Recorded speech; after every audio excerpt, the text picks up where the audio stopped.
Good evening, gentle listener, and welcome to Distractible. This episode, weaponized Wade bear traps the boys and acts the gruesome guru with a sinister RPG. Bullish Bob licks hair, shits his pants, eats vomit, and can't get his fingers into holes. Moon-struck Mark molests vibrating shafts, cries a river, prays for arrows, and painfully prison pockets Shakira. From journaling to the first council of Distractible. Yes, it's time for Wade Games. Now sit back and prepare to be distracted and enjoy the show. Hello everyone, welcome back to another episode of Distractible. I'm your forever host, Wade. Why? Because I very fairly won the last episode and I'm joined here by my close friend. Acquaintances, at least. At least.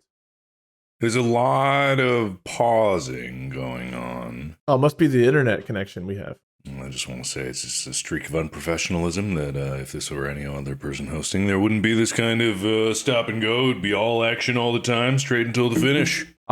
Question unrelated to anything that might happen after I ask the question. Is the piss pants rule still in effect, or is that used up now? You're certainly welcome to try, and I will let you know. That doesn't sound worth it at all. How are you guys? I'm supposed to give you time for small talk, and I'm nothing if not fair. What's up in your lives? What's new? What's old? What's in between? I'm nervous. I feel unsettled. After the way the last episode played out, and after your weird tone and pauses so far this episode, I feel unsettled. I don't feel unsettled at all. I feel confident, more confident than ever. I've made a lens discovery, and I'm going to talk about it.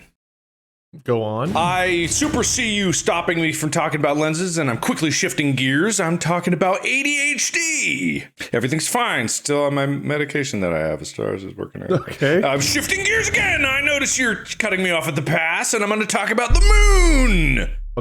What about it? You thought you had me there. I'm going to talk about some expensive things that people can't buy and how I'm not just frivolously throwing my money away, but it's all purposes for business reasons. Okay, what are you buying? Oh, almost got me there. Dodge. Movie update. Okay. Yeah? No, how's it going? How's that going? Going good in the final sprint. You know, I stare down danger and I always foresee obstacles coming my way. You almost had me there. I'm less unsettled now. I feel better. That's normal. You don't have a car. Ooh, a semi. Counterattack time. All right, I'm going to mark down Mark got me. All right. Hell yeah. Bob, anything else you want to add? Because I feel like Mark took us on a whole journey there. While we were on break just now, before we got on here, I looked at my phone, and iOS apparently has a journal app now, and I feel prompted to start a chronicling of my life and adventures. I have no entries. You know what, Bob? I'm going to give you points. I don't deserve points. No, you get points. I don't want them. Well, you get some because of your beautiful segue. For you see, I've been working diligently on a new game, and you guys get to test it for me to see how it's working. Okay, so how is this a ripoff of a good episode that Mark or I already hosted? Got it. I'm glad you asked. So here's where we begin. You find yourselves in a small town. Night's descending as the sun goes down. You look up and see it on the horizon. It's a clear night, some clouds in the sky.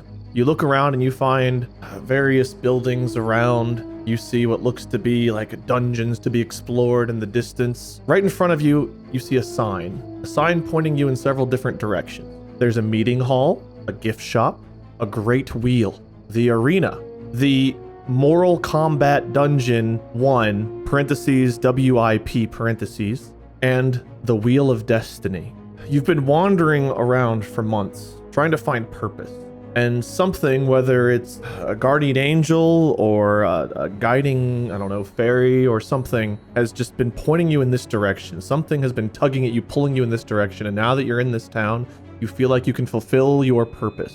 How big's a fairy? Oh, can fit in the palm of your hand. It's too small. Is there any slightly larger fairies around? No.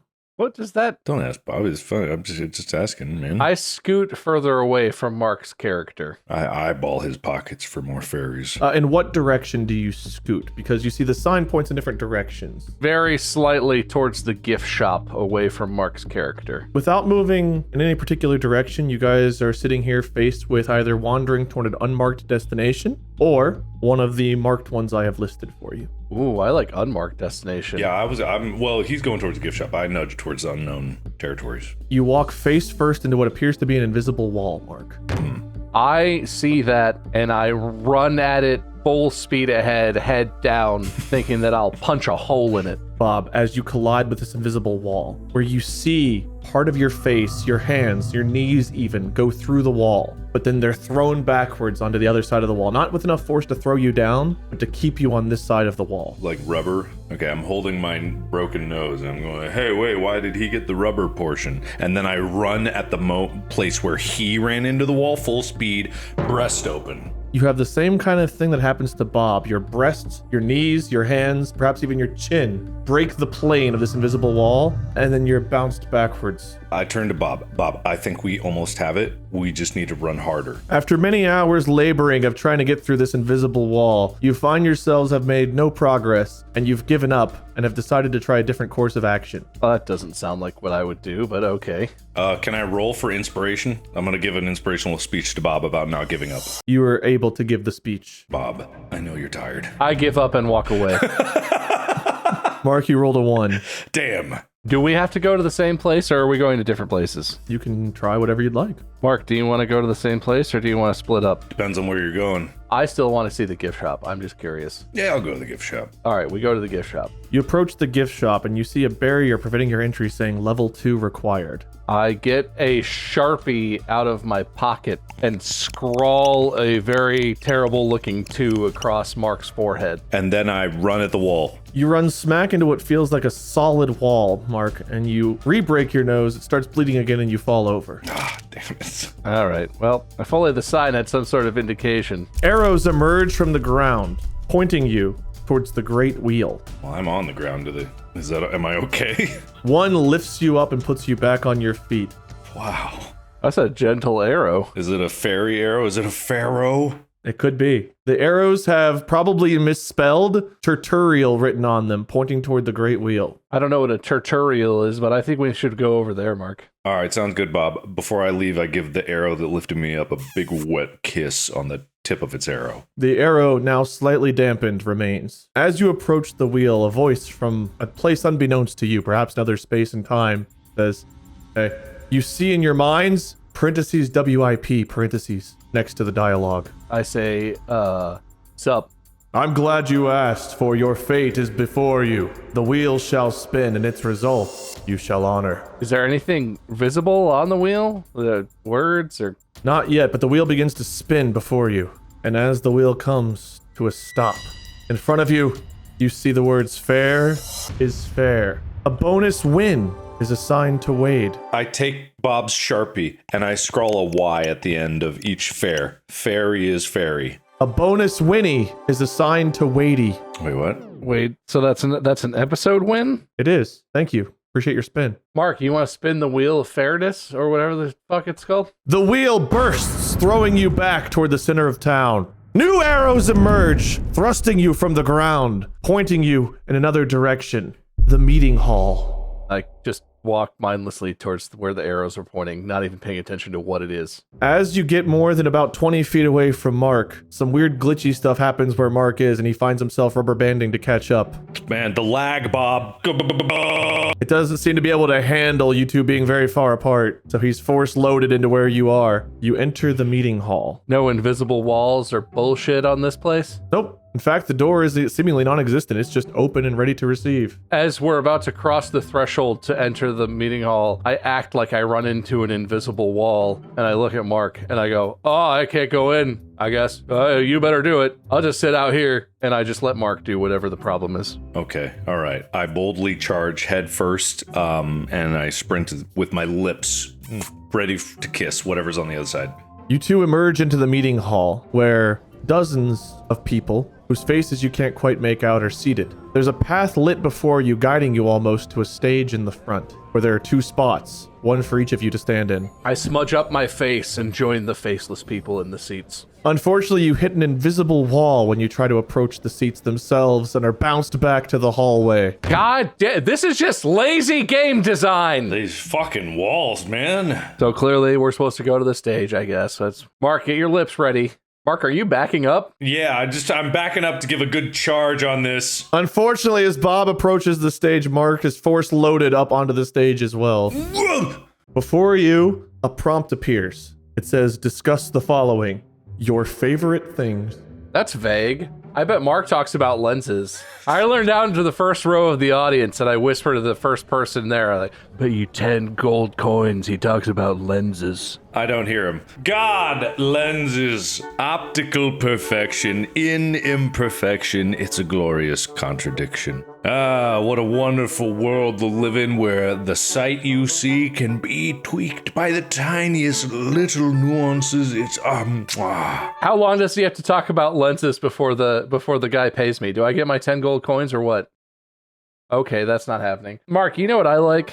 I like phone cases. Have we talked about phone cases recently? You know what's an interesting new thing that phone case manufacturers are dealing with, Mark? Is that the iPhone 15 Pro, instead of a little switch, you know how iPhones have always had the little mute switch? This is a button now. And some phone cases, like this one, have put a little button on the case, which is convenient, and some of them just leave a little hole. I have fat fingers, and I can't get my finger in the hole well enough to like push. Anyway, it's a real conundrum. 3, 2, 1. The topic disappears. Okay.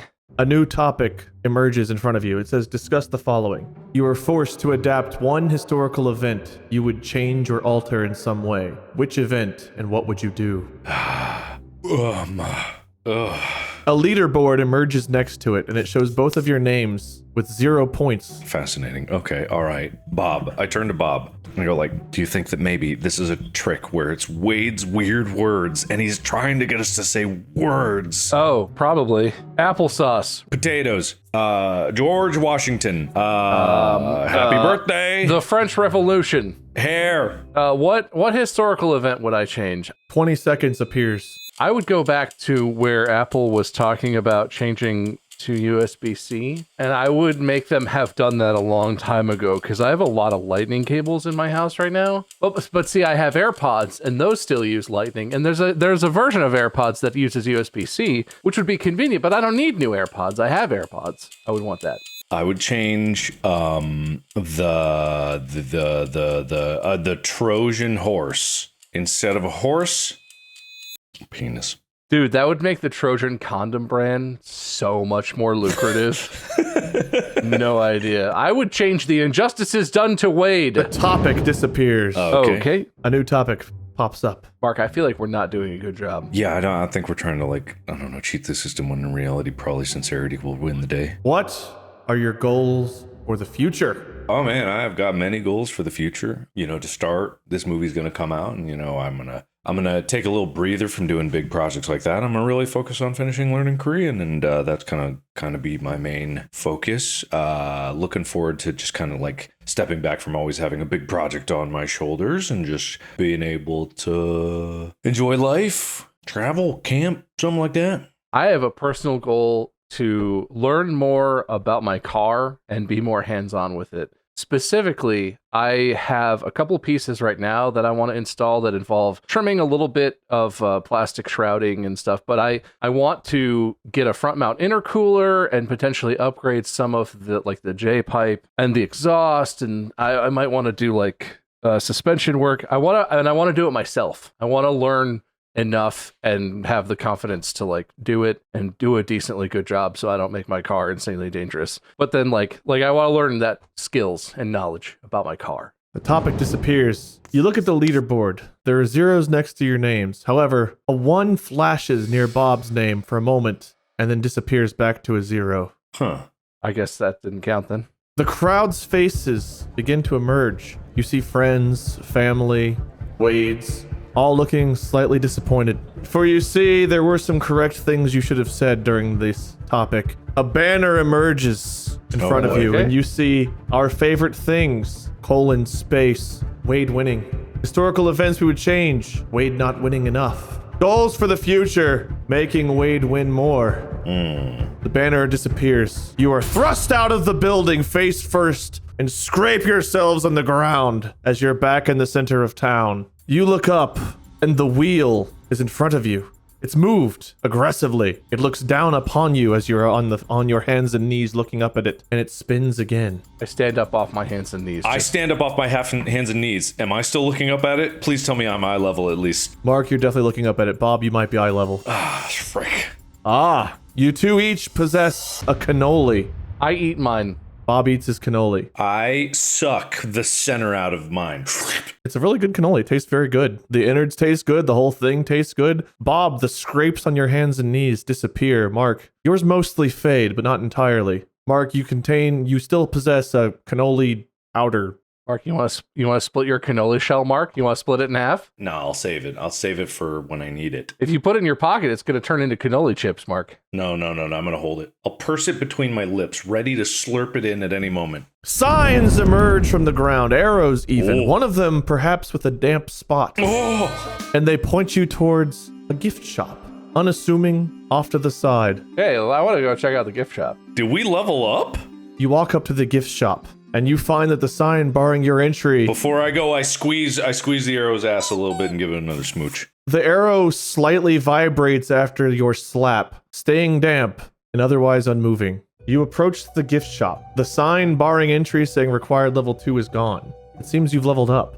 I run, thinking the invisible wall will still be there at full speed towards the gift shop. You run, plowing through, falling into the gift shop, where a familiar face is standing before you, Bob. Mark, you're force loaded in because Bob got too far away. Hey, Mark, I got through the wall, Mark. A poorly voice acted representation of one of... Who could this character be? They speak to you, Bob, as you try to place who they are. Hello, I am the guru, and this is my gift shop.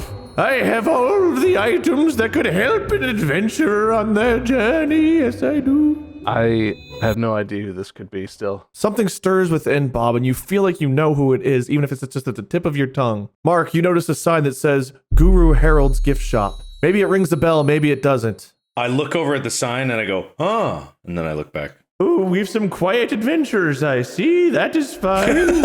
I have many items for sale for you. And in fact, for strapping adventurers as yourselves, I will give you... what will I give you? I look over at Mark and quietly I'm like, there's two of us and one of him. I think we can take him, and then anything we want is ours. Yeah, let's wait till he opens the cash register and we'll jump him. I will give you one item apiece of what I have for free. Here are my items. Oh, yeah, here's a 20 for a tip. Before you, he lays several items. Your 20 disappears, somehow ending up in his cash register. Wait a minute. Oh, the guru appreciates your donations. Wait, I go to my pocket, I pull out my last 20, I tie a string to it, and I go, here's another one! The 20 appears in the cash register. You see the string also going to the cash register. I pull hard! Somehow your wallet's pulled out of your pocket. It ends up also in the cash register, and the string disappears.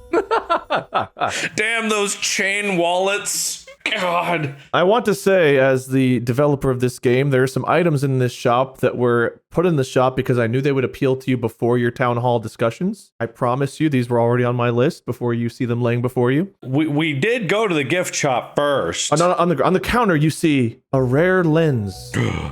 The perfect phone case. There is no... A lockpick. Okay. A loaded boxing glove that you can just tell packs a punch. What? A Shakira statuette. And a pile of what you presume to be hair? Ooh. I take the hair, no questions asked. I just rush over and start shoving it in my pockets. Oh my, okay, the hair is for you. I take the Shakira. Ah, good choice, good choice. I look over at the man I don't recognize and I say, well, if you're willing to give us one thing each, surely it can't be too much to ask for two. Oh, but it is so much to ask to take 2 objects, for you haven't even paid for the guru services. This is simply a taste of my wares to see if you'll hire me on. I feel like I contributed a lot of money to the Guru Fund. Oh, your donations are appreciated. Oh, who am I to say no? Fine, fine. Grab another item, why not? Does the phone case fit my phone? It looks like it would fit perfectly. That's still not a good way to judge it, honestly, because between the different years, the buttons move a little bit. That's a gamble. On closer inspection, it looks like the perfect phone case for your phone. Every feature you would want for the phone you have. A boxing glove, a lock pick, the phone case, and a rare lens sit before you. I take the boxing glove. I stroll up sideways like a third grader, and I casually try and grab the lockpick and the phone case in one swoop of my arm and hide it behind my legs as I walk away awkwardly. With movement you could not have anticipated, the guru has made a karate chop, hitting you and paralyzing you in place before you can grab either item. One item only. I gave you an extra already. Let's not be greedy. I shit my pants in fear. The smell of confidence. I approve. Now your item. Which will it be? I slide up past, but I'm just as sneaky. I'm going sideways and I'm looking really suspicious, and my eyes are going back and forth in like wide-eyed fear, and I just grab the boxing glove and nothing else. So you took the Shakira statue and the boxing glove. And I whistle as I'm walking away. Bob, you feel as if you're starting to be loaded away before you grab your second item. I lunge at the whole table and try and grab everything. You jump onto the table, landing on every item that's left, and as you furiously try to scoop them all up, right before they're in your grasp, Mark takes that last step, plummeting you outside with only some hair? Oh, hi, Bob. Oh, hey, Mark. I thought you were done. No, but that's okay. The guru appreciates it, you hear as the door closes and you're back outside. Arrows emerge and almost like a carousel pick you up and ride you back to the great wheel. Oh, I know which one's the moist one. Which spins! Both of you lose a win and Wade gains one. Oh! Okay. I offer Wade the hair in my pocket in place of a win. A tempting offer, but unfortunately I have to keep my hands off of this and just allow the game to play itself, so I'll have to refuse, but I appreciate that. Okay. Well, that was fruitful. Down a win, but, to be perfectly honest, Bob, we have so many wins that we could afford to lose like 10 or 20. It's true. I gave 3 wins during the last episode, and I still think I probably have more wins than Wade does. A pixelated path emerges in front of you. Jesus, how horrifyingly obscene is that path? It's kind of half loading. Invisible walls are kind of appearing and clipping. You can tell that it's really poorly rendered. Oh, I thought it was like a road of dicks or something. No, it's attempted to be good, but it looks like there wasn't much time to work on this particular thing. It was kind of thrown together at the last second. So just really poorly implemented. I'm going. Mark takes a step. Unfortunately, the path isn't fully loaded and he falls through the world and is in a loading loop of falling. Is this like a portal on the ceiling and floor situation? You feel yourself slowly being tugged in that direction, Bob. I don't. Nope. I look around and I just go, nope. A loading screen emerges, but the A in loading is kind of like not fully completed either, and a bar loads before you. Very slowly, the bar fills. Am I still falling? Yes. But you also see the loading screen, but the loading kind of is bouncing back and forth. Just as soon as the loading disappears, it reemerges beneath you. Gotcha, okay. I time out what's happening to Mark, and I try and dive across his loading loop and pull him out of it heroically. Watching Mark fall as this loading screen hits 3%, 4%. Bob can't take any more. He dives out, arms outstretched to stop Mark from this falling loop. And he catches him. Going across the gap of loop, he lands on a part of path that seems to be complete. The loading bar speeds up immensely. Completes. Wow, Bob, I can't believe that worked. Where are we? I set Mark down, astonished. For sure we'd be dead. I don't know. You seem to be in a dungeon of some kind, a jail cell. It's hard to make out. And as you start to make it out, a hood is thrown over each of your heads. Hey, wait a minute. Your hands are cuffed behind your back. Oh, hold on. You're dragged down a dark, damp corridor to a room where the stifling claustrophobia of the dungeon seems to dissipate. Hero, what are you doing? Your hands remain cuffed, but your hood is removed. Through a transparent wall to Mark your right, Bob your left, you see each other in the same circumstance, but across from you are two very different, what you'd presume to be opponents. Bob, you see none other than a known rival from your past, Six Toes Timmy. Mark, you also recognize the person across from you. Oh my god, it's you. It's Tyler. Fuck. Tyler's gonna beat your ass. You don't stand a chance. Before you can say anything, a voice rings out from speakers above.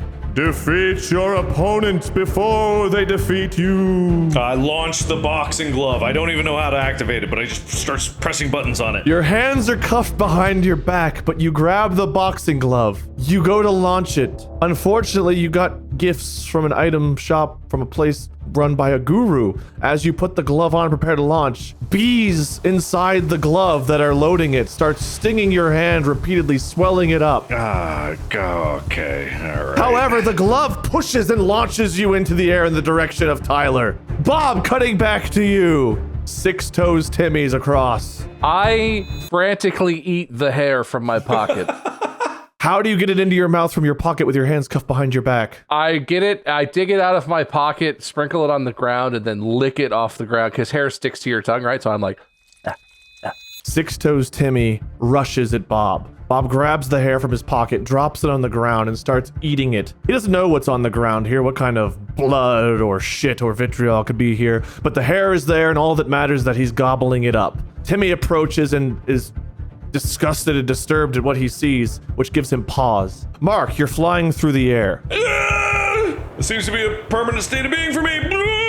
You're headed right for Tyler. Hands behind your back, boxing glove equipped, bees stinging you ferociously. With nothing else but half a cannoli and a statuette of Shakira in your pockets, what do you do as you approach Tyler? I'm kind of flying in the air. I don't know if I have any, I don't know, with my handcuffs. Thinking to yourself, what do I do? It's already too late. You collide with him. But Tyler's nimble. As your foot makes contact, he dives to the side. Shit! shit! Bob, you're eating hair. Timmy looks appalled like he might throw up. You finish the last strand. I decide to go all in on this strategy. I look up at Six Toes Timmy just absolutely manically, and I'm like, you can't have it! It's all mine! And I just start licking the floor anywhere there's anything to try and eat it. And I keep like eating whatever's on the floor and then looking at him and be like, mine! No! Ah! And I'm like writhing around, just licking and eating anything I can get my tongue on and making eye contact every time I look back at Six Toes Timmy. You know, Timmy's got some strengths, but unfortunately his constitution is not one. Timmy begins gagging, perhaps even vomiting slightly as he watches you lick the floor. I flop onto my back so I'm face up, and I inchworm over underneath him, and I go, in my mouth! Ah! Like I'm gonna catch his vomit. Bob, how's your constitution? You're athletic? Invincible, hopefully. All right, Bob loaded in with a 20 in strength and a 20 con. No other attributes at anything. Don't need any more attributes. That's all you got. That's all you need. If you're gonna be dumb, you better be tough. That's what I always say. Bob, you managed to stomach the contents of the floor, and Timmy is doubled over, hurling at this point. Mark, Tyler dove out of the way. You still have boxing glove in hand. The bee stings are starting to really hurt. You stand up. Tyler is kind of on the ground from his dive. No, I don't stand up. I kneel and I pray and call out for an arrow to come to my rescue. An old friend, a lover perhaps, bosom buddy for certain. With my hands tied behind my back, bees stinging my poor fingies, I pray for the arrow to come and save me, and I call out, arrow please, I need you now! Tyler looks over as Mark stays on his knees, praying for an arrow, and he sees bees fly out of a boxing glove behind Mark's back, just starting to sting him all over. Mark's looking slightly delusional as the bees slowly escape from the glove and begin stinging him elsewhere, and Tyler can't help but let out a chuckle, and he starts laughing. His eyes grow wide. His breathing seems to be interrupted as his laughter erupts at the sight of you praying for an arrow while being stung by bees, hands cuffed behind your back. Bob, Timmy's doubled over, vomiting. With my iron constitution, I numb that right up. I'm absorbing his power. or something. Whatever benefits I get from eating the vomit, that's what I'm getting right now. And if I can, I continue to try and make eye contact with him. It's difficult, but between vomits, like maybe I can catch his eye or something and just like remind him. Timmy falls to a knee, unprepared for this strategy, prepared to duel you with weaponry, guns, clubs, baseball bats, but not with a will of constitutions. He doubles over. Mark, Tyler has started laughing. The bees are starting to really hurt. Really hurt. Okay, all right then. What I do is I pray even harder. I'm committed to this. I know that I'm going to be saved. This arrow will hear my calls. I don't even try to get up. I don't even try to fight back. I start screaming at the top of my lungs. Arrow! Arrow, please! I need you now! Save me! Remember what we had!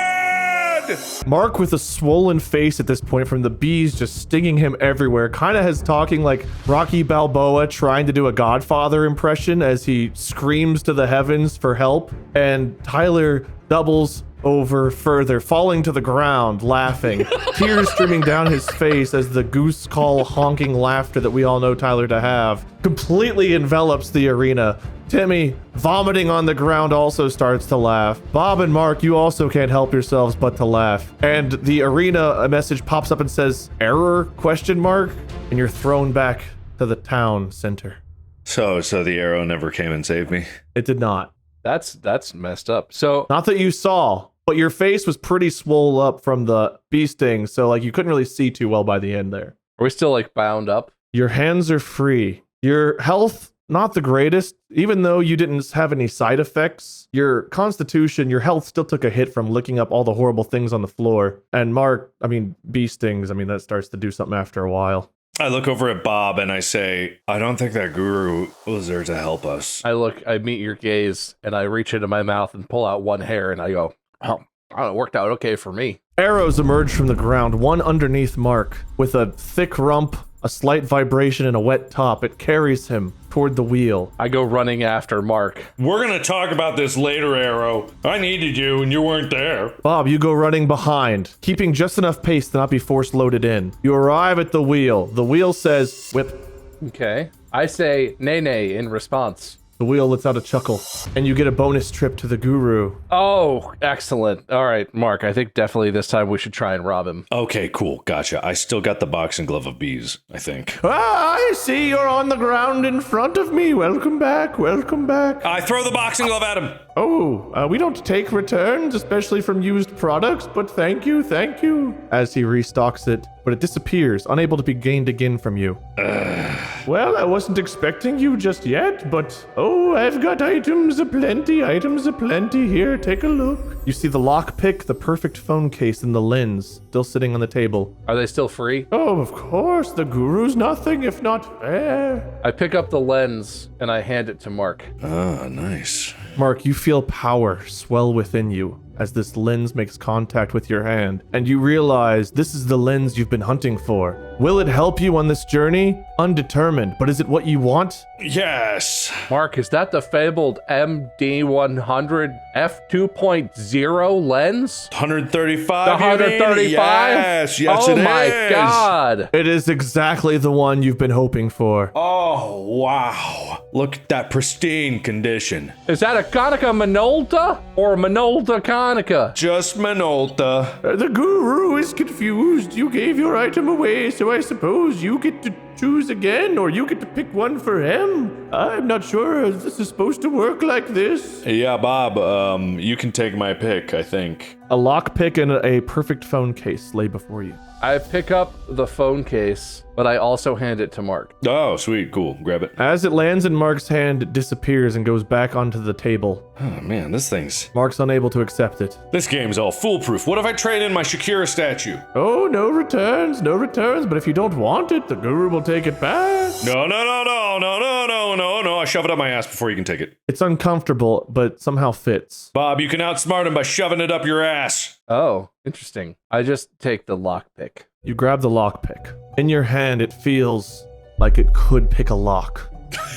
The phone case disappears. Oh, good choice, good choice. However, for being such good customers and offering to return several items, I can't help but feel you deserve something else. Almost like you were sent here by the wheel. I have a couple of other items for you. There's a lot of free stuff. On the table appears a small boat and an item that whenever you look at it seems to flip the other direction.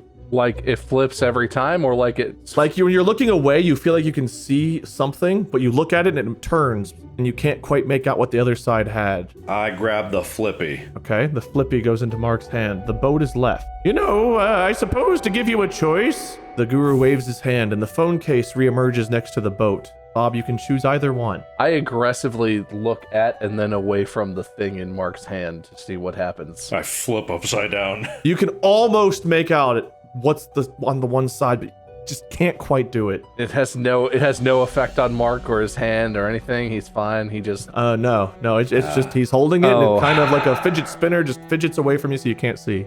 I take the phone case and put it on my phone, and without looking, try and take pictures of the thing in Mark's hand. The picture, just as it flips away, there might be a slight blurred edge of what you were hoping to see, but it's just too little. Is it like you can't see the surface? It just goes sideways? It goes bleep? It's almost like you had a chain, and there was like a spinny duty in the middle, and you want to see what's on one side, maybe an engraving or a picture or something. But the moment you go to look at that, you just see the backside of it. See, Bob, I thought that this thing would flip the thing that it was on, too. I thought it was like a flippy thing. It's actually kind of useless now. I feel stupid for getting it. Oh, believe me, the guru says as he sees you looking disapprovingly, this might save your life. I concede and I grab the boat. I'll just take the boat. Unfortunately, the boat disappeared when you put the phone case on. But that wasn't a commitment. I was making sure it fit. You grabbed the phone case and put it on your phone. The guru saw it as a commitment. I see you have your items and no one chose boat. Interesting. That's because boats are dumb, Guru. And then I'm like, come on, Bob, this guy sucks. Is anything dumb if it's useful? He says as his voice trails away and you find yourself back in the center of town. Mark, several arrows approach you. Hey, what's up? Hey. They rub across your leg like cats and pick you up and guide you over toward the wheel. Bob, you're not getting the arrow treatment like me. Bob, as you look disparagingly like, why don't I have an arrow, friend? You find yourself force-loaded over to the wheel, which spins! In the distance, while this thing is spinning, I see Mark's damp, bootylicious arrow staring, looking very jealous at the Mark and the 3 arrows he has around his legs. The arrows point at Mark. Yeah. Mark, you understand that now, for the next challenge, you may be forced to speak in rhymes as part of the challenge as an added part. Just him or me also? Just him. Oh, darn it. It seems Bob was spared. The wheel looks at you, Bob, and you can tell it's asking, do you want to risk something else coming up, or would you like to step away? Oh, I'm feeling lucky. Let's spin again to see what else Mark has to do. Wait, what? What? Fair is fair. Oh, fair is fair. I forget what that means. A bonus win to Wade. No. Oh, okay. Remember, I sharpied that. That's not fair is fair. That's fairy is fairy. Ah, a bonus Winnie is assigned to Wadey. Yeah, it says fairy is fairy. I want to eat a big bowl of berries. A big bowl of berry. Berries and cream, berries and cream. You're a little boy who loves berries and cream. Yes, that's true. Yes, that's right. Big cream berry is my delight. Bob the wheel again looks at you. I feel like a lot of stuff is happening to Mark. Mark feels the tug pulling him away from the wheel, but Bob, you have time if you want to stay here. Spin it, baby! One more spin! Why are you so upset, Mark? It's fine, probably. I'm not feeling sad. I'm just not quite glum. But I'm happier now that I'm joined by my chum. Bob, you also get to speak in rhymes. You are pulled away from the wheel, its last possible option being tugged away from you. You may never know what it was going to say. Perhaps it was something meant for Bob if the previous choice had been deleted properly, but this is a whip after all. All of a sudden, you see a red carpet flow before you toward the arena. Mark, I think towards the arena we should go. That way, what's within it, we can know. Arrows of all shapes and sizes emerge to pick Mark up and form a sort of throne to carry him toward the arena. Me oh my oh me. This fills me with so much glee. Look at my throne. Look at it now. Look at my throne, you big fat cow. Bob, a boat emerges, but appears to be out of gas. I just walk behind Mark because that's what I deserve. You two emerge in an arena. You're in what looks to be a locker room. In the distance, do we hear Tyler going, I'm Tom Brady and I'm the best? Perhaps you do hear something, but it's hard to make out. But if that's what you hear, then that is what it is. Is the Coliseum full? Is the Coliseum bright? You're in a locker room right now. Well, I guess I'll never rhyme. Oh, sorry, go ahead. I forgot. No, I don't feel like it now. I don't want to go. I always never rhyme, and there's a cow! Oh, compatriot Mark is short as an elf. I think Wade is saying, go fuck yourself. Some arrows emerge to lift Bob up, appreciating his statement. Aha! However, the arrows set you down and then grab a hood and drop it over each of your heads. Again with this trick. The guy who made this is a prick. You're being dragged out through a corridor, feeling similar to the one as before. When the air opens up again and the hood is removed, you seem to be on a football field of some kind. However, you're in an end zone with no goalpost. At the other end, you see a goalpost far away from you. You look down and you see you have a vest equipped to you with all kinds of lights and sensors. Your feet are also locked into place by some kind of device that seems to be holding you here. Next to you, you see each other. Mark, Bob is to your right. Bob, Mark's to your left. Bob, I could be wrong. I really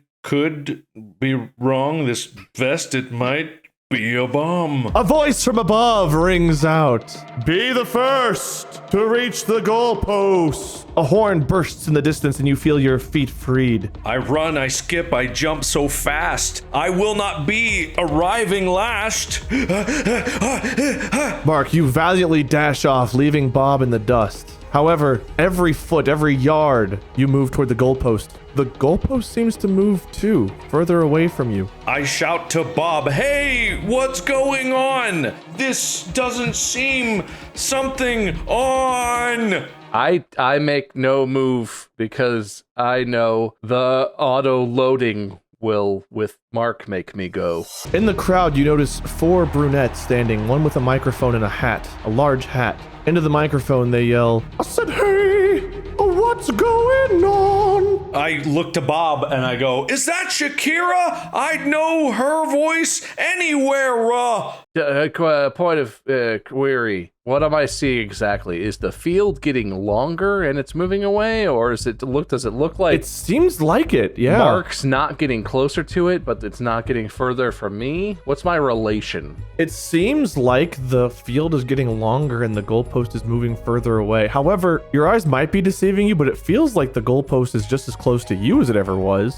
and yet it seems further away from where Mark is at the same time. It seems like an optical illusion. I face my back toward the goalpost and walk slowly backwards, assuming that I'm getting closer to it. Mark, after seeing this band erupt out of nowhere and almost repeat the words you said, you see Bob ignoring your question and start moonwalking in your direction. Now don't forget, you have items of the Guru's blessings with you. I squeeze the statue within my ass and then I pull out my looking glass. Where was the lens? Not in my ass, but I won't tell.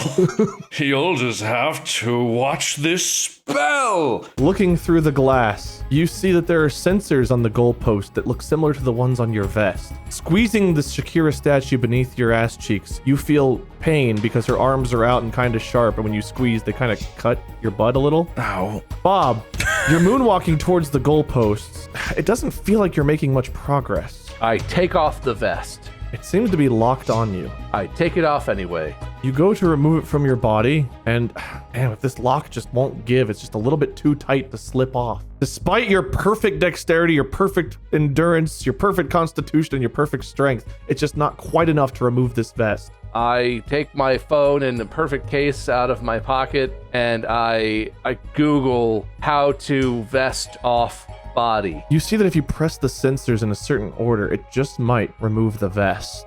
I push a sensor to see what happens. The sensor presses in. Mark, Bob's standing around touching his vest. You saw the sensors on the goalpost. You have Shakira's hands cutting your ass, and you have your own vest equipped. I look around and see no hope, so instead I fall to my knees. Before you fall to your knees, Ooh, grope. you turn around.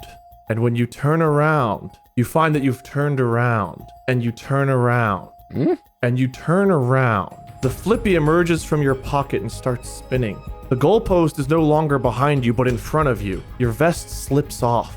The spinny erupts into like a little mini firework, because turning around was the key, and it's something you're known to do. It was meant for you to turn around, because when you turned around, what you saw was what I described.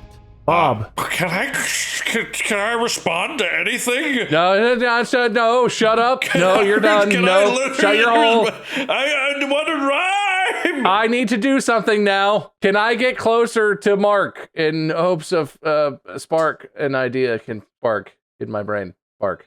Pressing the buttons of your vest, you walk toward Mark. Mark, spinning in place seemingly faster than you can perceive, his vest falls off of him just as you press the last button on your own, which starts to fall. You're standing side by side, and you see before you the goalpost. I remove the phone case from the phone and huck it right at Mark's face bone. Mark, how good is your dexterity? I mean, I'm spinning, right? Mark rolling with disadvantage. I was more thinking like I'm a deflection shield, you know, I'm spinning so fast it would deflect. Mark, the phone case collides with your cheekbone. It hurts. Your face is partially numbed from all of the bee stings from earlier, and while it does hurt, not enough to really interfere with you, for what pain can you really have through the swelling and numbness from the bee stings? I don't get mad, I don't think twice, I run with the strength of a 1,000 mice. For some reason, Bob, Mark gets down on all fours and starts moving toward the goalposts, scurrying almost, sniffing a little bit into the air. You don't know what he's doing. However, he's not moving as quickly as he'd like to. It seems something, I don't know, with his butt is bothering him and making this journey more difficult than it should be. My brain is empty, but my muscles full. I charge at the goalpost with the strength of one bull. Mark scurrying with the power of 1,000 mice, moving with Shakira slowly ripping apart his ass as he crawls, trying to outpace Bob, who started a little bit after him but has the power of a bull, charging at the goalpost. You get to the edge. Who's you? Wait, important information. Oh, also, I eat my cannoli. Bob, you're 10 yards away. Mark's more like 15 to 20. You hear a chomping noise, and you hear a as Shakira is launched from his ass into the sky. Mark gets a speed boost, catching up. He loses his dex penalty, but Bob's got like a perfect score in everything. This is going to be a difficult task. You both cross the goal line seemingly simultaneously, unless... I look over my shoulder as Mark is catching up and shout, "Pamplona, motherfucker!" and come at him like a trucker. Bob veers off course at the last moment before he crosses the goal, charging straight into the scurrying Mark's side. Time slows down. I see my doom, but there's some hope inside the gloom. I close my eyes and pray so right. Please, Arrow, come beat this plight. Come rescue me tonight. You charge full speed, Bob, right into Mark. However, at the last moment, you hit something else. It disorients you as he goes shooting straight into the air, seemingly underneath an arrow, taking him straight up. You charge with such might when you collided with this arrow, it seemingly knocked you unconscious. Mark, you go flying up and the arrow saved you from Bob. However, the skybox was set kind of low because I wasn't expecting you guys to fly. You collide with a seemingly invisible surface really hard. Oh. And the last thing you see is the little smooch mark on an arrow as the lights go out. Bob, you open your eyes. You see fireworks in the sky from the center of town. Mark, your eyes open. You see fireworks in the sky.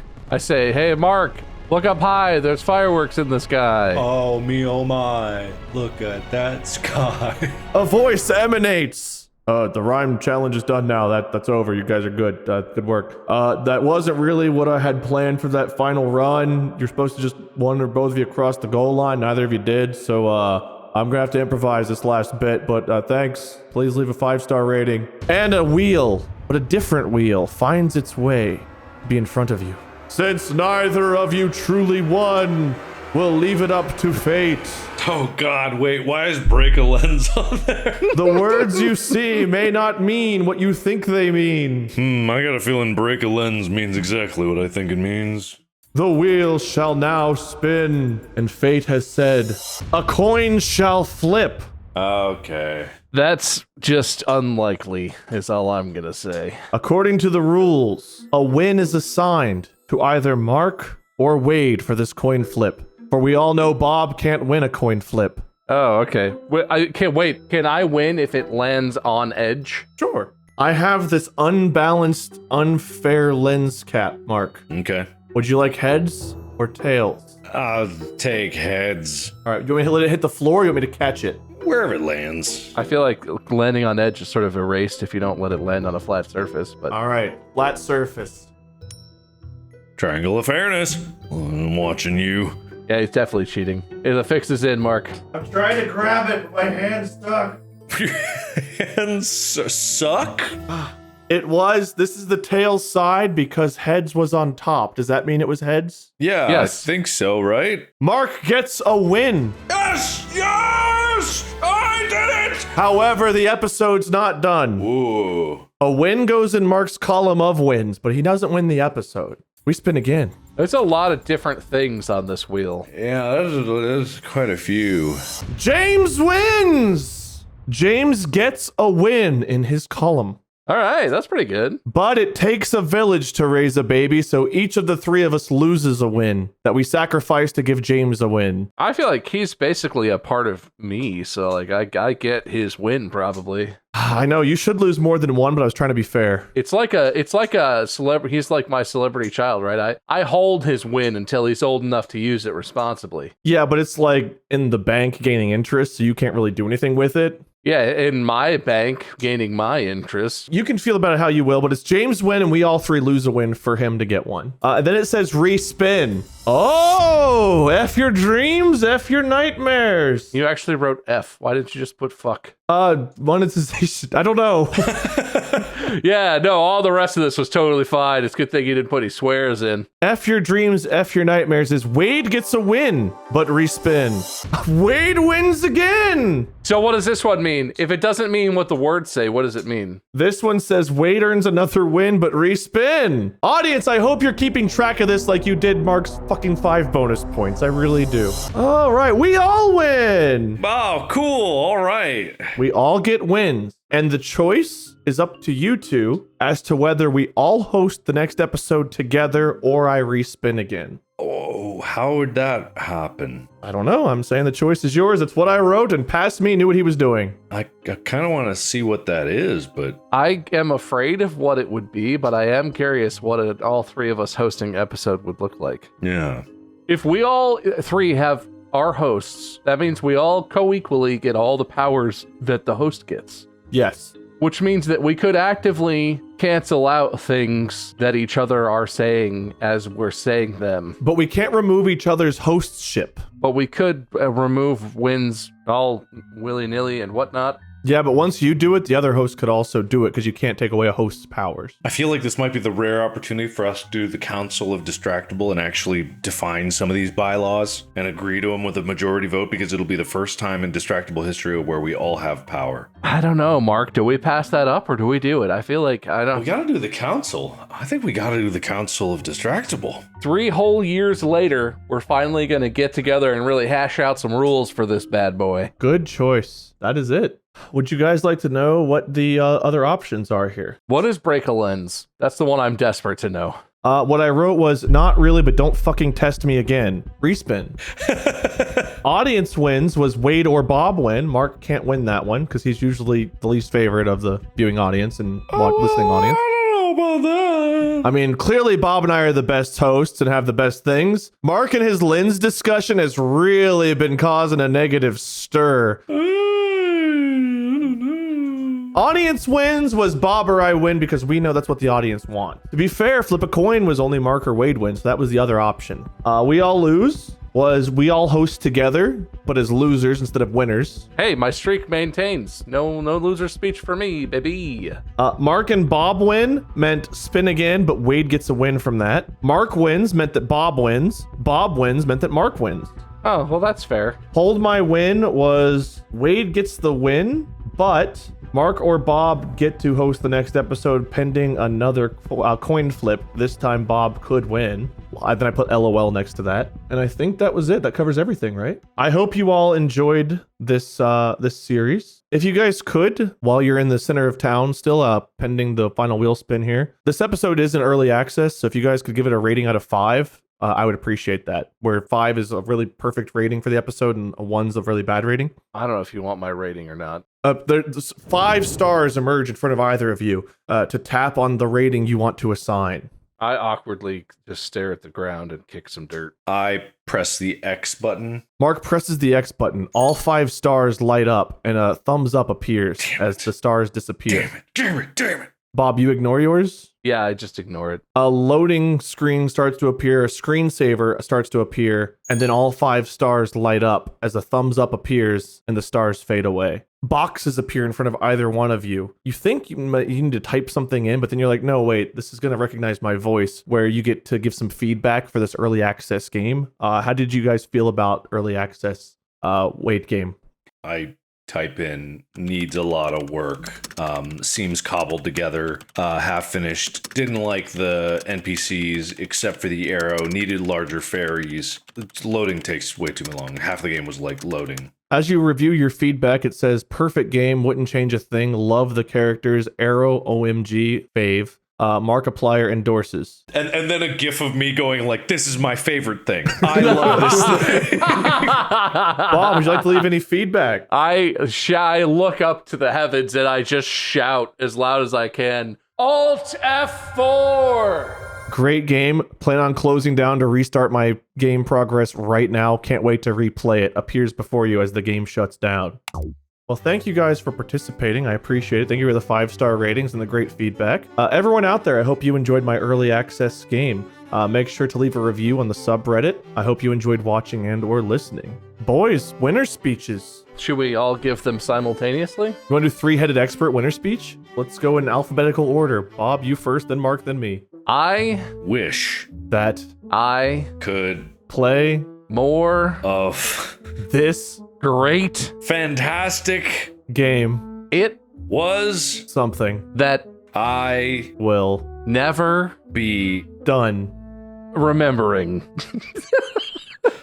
Furthermore, I enjoy nothing but sometimes fairies help me get up up period.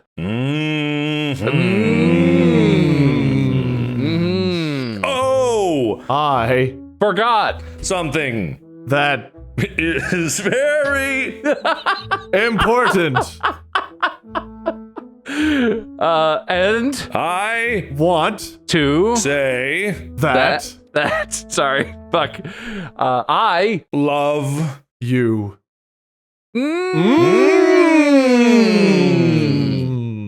That does it for this episode. You can find Mark at Markiplier, Bob at MySkerm, I'm Wade Minion777. I hope you all enjoyed the Wade games or whatever the hell you want to call this. I don't know. I just am glad to get to host again because God, nobody deserves it more than me. Stay tuned for the next episode where we will all host somehow, some way. Any final words that aren't from a 3-headed expert before we close out? Follow arrows. And the podcast you can watch on Spotify or listen a lot of other places. Follow us. Follow your dreams. Follow your nose. Follow your nose. Follow your nose. Podcast out.